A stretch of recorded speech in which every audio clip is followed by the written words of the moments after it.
What's up? What's good? What's going on, people? Back at you in the war zone once again. So, we gonna talk a little bit about these previews and predictions for UFC Fight Night Vegas 32, Sandhagen versus Dillishaw.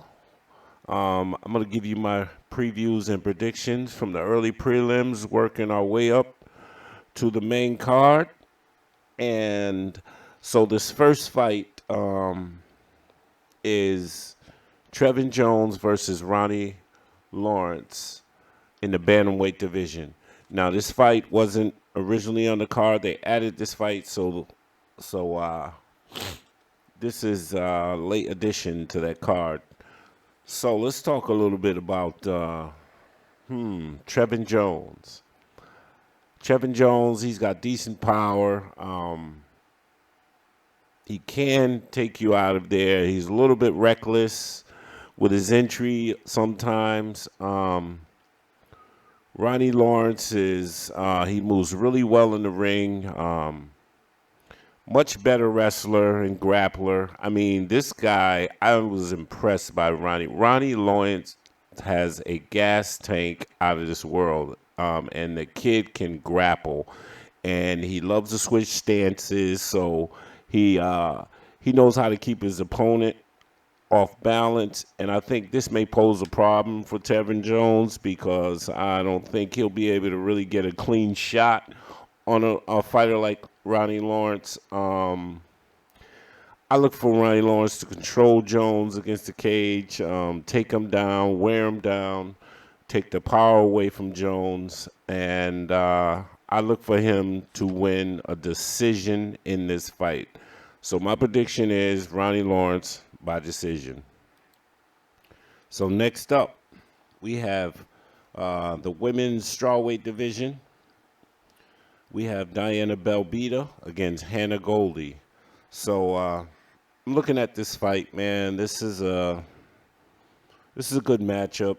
I think this fight could go either way. Hannah Goldy, she's 5-1, but doesn't have much experience. On the other hand, Diana Belbita, she's fought the better competition. She's more experienced, younger fighter.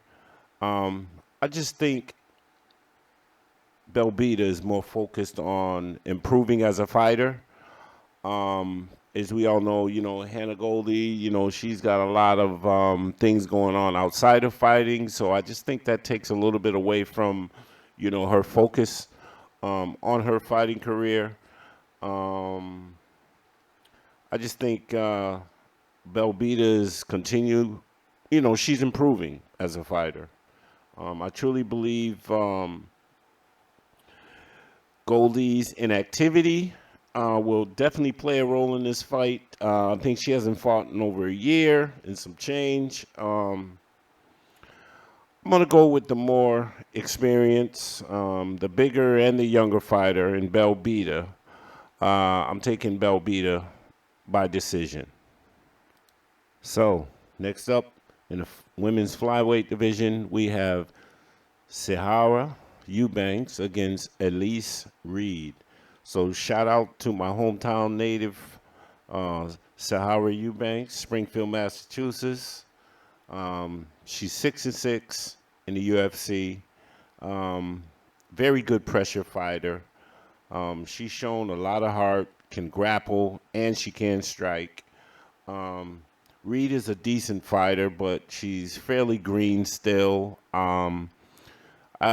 She hasn't shown me much in the UFC as of yet. She hasn't faced a level of competition for me to clearly evaluate her in the on the UFC level.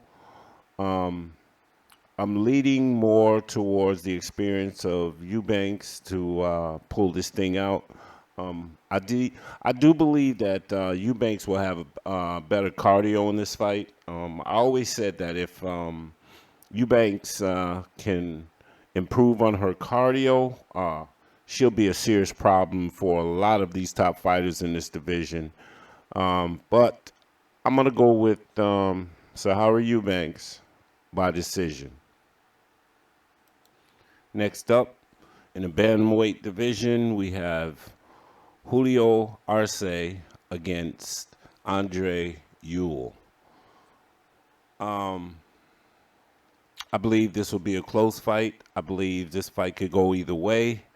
Ewell has definitely been more active. Arce hasn't fought since his loss to Hamadou Dawodu. And that was about a year and a half ago.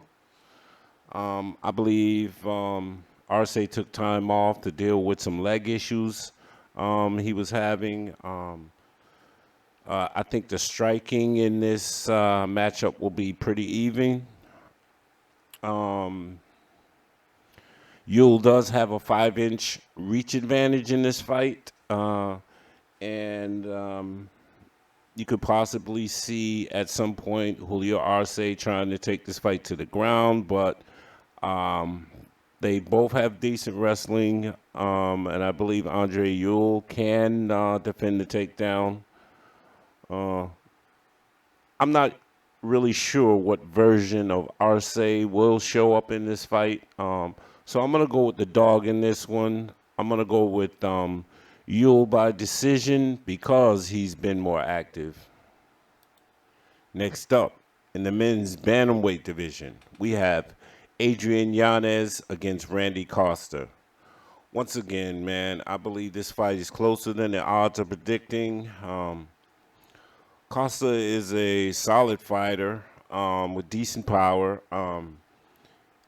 He isn't very calculated in the cage, man. He loves to wing his shots. He gets a little wild at times. Yanez is more technical, and I think he can take advantage, man, of Costa's wildness.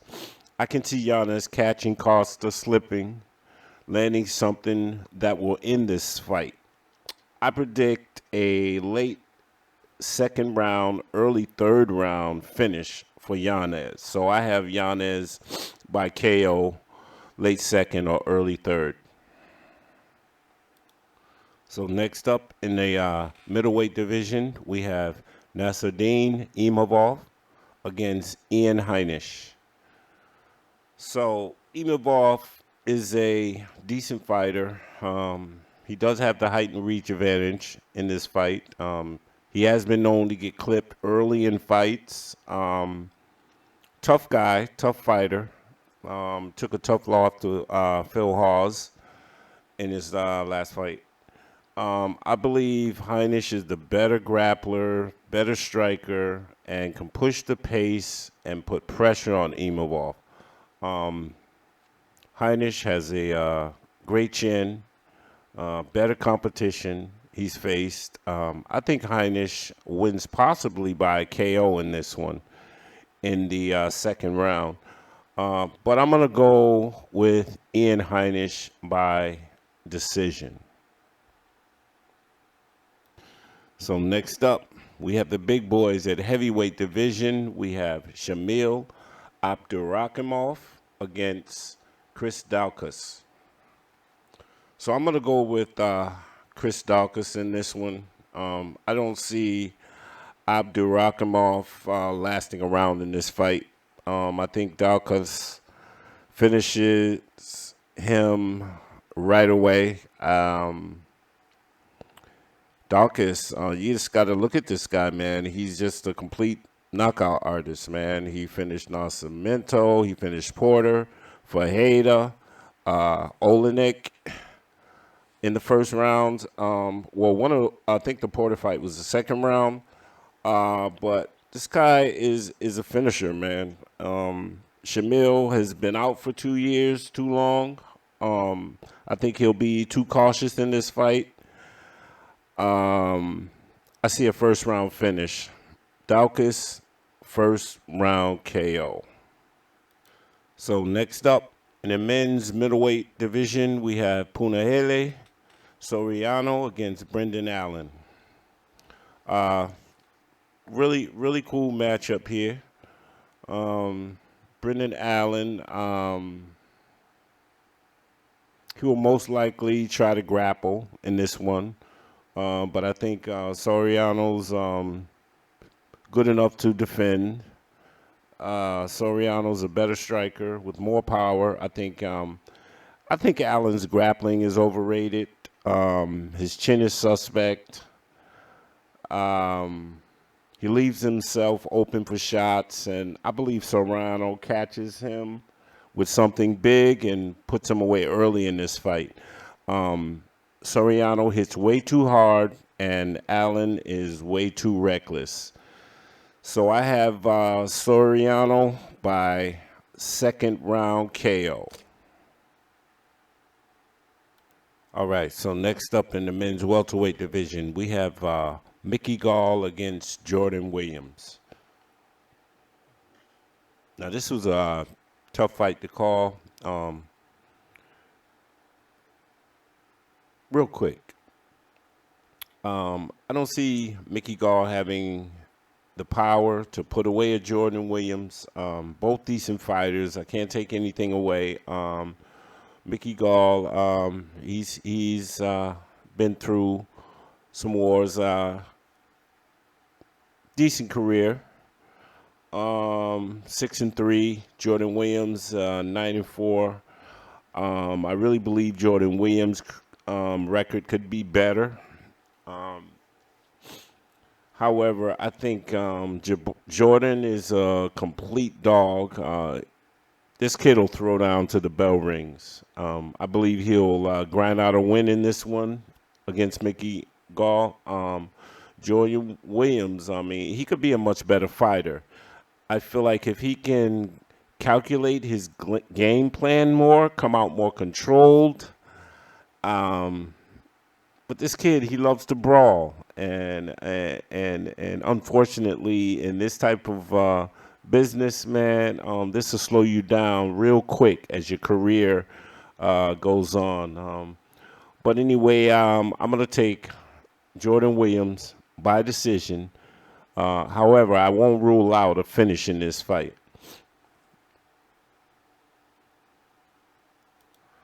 Next up, in the women's flyweight division, we have Miranda Maverick against Maycee Barber. So I have to go with Miranda Maverick in this one, man. Much more technical, more skilled. I'm not too impressed with how Maycee Barber struggled and was dropped by J.J. Aldridge. Anyway, I just believe Miranda is too much for her. She fights better from range. She's a better grappler, hands down. I believe Maverick gets this one done by decision, but I wouldn't be surprised if he took her down and ground and pounded her out and stopped her. But I'm gonna be safe, and I'm gonna go with Miranda Maverick by unanimous decision. So real quick, up next in the men's featherweight division, we have Darren Elkins against Darrick Minner. Both veterans here. Should be a decent scrap. I'm gonna go with Darrick Minner in this one. I just think he's the scrappier of the two. He scrambles really well. A bit underrated. He's beaten some good fighters. Both of these guys, I mean, they've had some decent wins in their career. I just don't have enough confidence in Elkins winning this matchup. So ultimately, man, I'm gonna go with Darrick Minner by decision.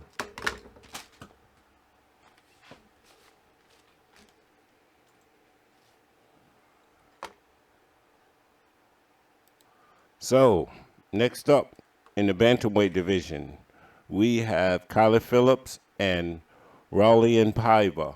So, Paiva is naturally a flyweight, and he took this fight on short notice. I guess he figured, why not? And see what I got at bantamweight. He's getting paid anyway. Raulian, let me see. Paiva's got decent hands. He's very game fighter. Decent takedown defense. He can scramble pretty well. But however, Kyler Phillips is really good. He has excellent grappling, very deceptive with a serious ground game.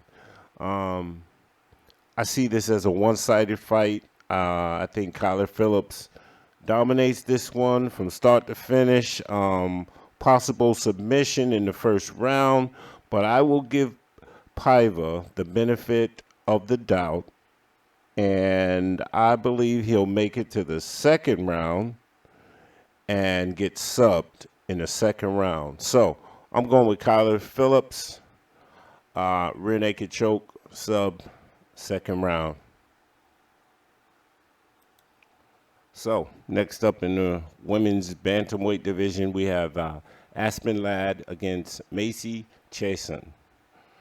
So I'm going to go with Aspen Ladd in this fight. Maycee is the taller fighter by 5 inches with a 6-inch reach advantage. However, Aspen Ladd is a far better grappler, and at some point, I believe she will take this fight to the ground. Looking at how Marion Renault, who just lost to Miesha Tate this weekend, was able to take down Chiasson and control her on the ground. Just lets me know that she's not ready for the grappling of Aspen Ladd. I look for Ladd to get some major ground control time, some ground and pound, and possibly in this fight in the second round. So I'm going to go with TKO in the second round by Aspen Ladd. All right, so here we are with the main event of the evening. Cory Sandhagen versus TJ Dillashaw. TJ Dillashaw is back. Wow.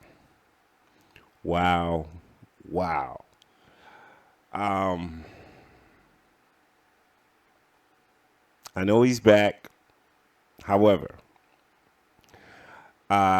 he's truly in for a scrap. He's truly in for a problem in Cory Sandhagen. The only way I really see TJ Dillashaw winning this fight is by KO, which he has the capability of doing. But I just don't see that happening, man. Sandhagen, he moves too well. He's very dangerous on the feet. And he's decent on the ground. Dillashaw does have more experience. I do believe he's the better wrestler. But I'm not sure if Dillashaw is going to come in and really wrestle that much in this fight. We'll just have to see. At this point, I think the difference in this fight for me is going to be the momentum that Cory Sandhagen has at this moment in his career. So I'm going to give the edge to Cory Sandhagen, man, by decision 29-28. However, this is a great fight between two top-level fighters. Can't wait to see this one. But once again, man, I'm going with Cory Sandhagen by decision 29-28. Subscribe to the channel if you haven't, man. Hit the bell icon for notifications. I will be live streaming this event this weekend. Check out my Instagram page, my Reddit page, my Tapology page. Links are below. Thanks for watching and tuning in. And with that, I'm out. Peace.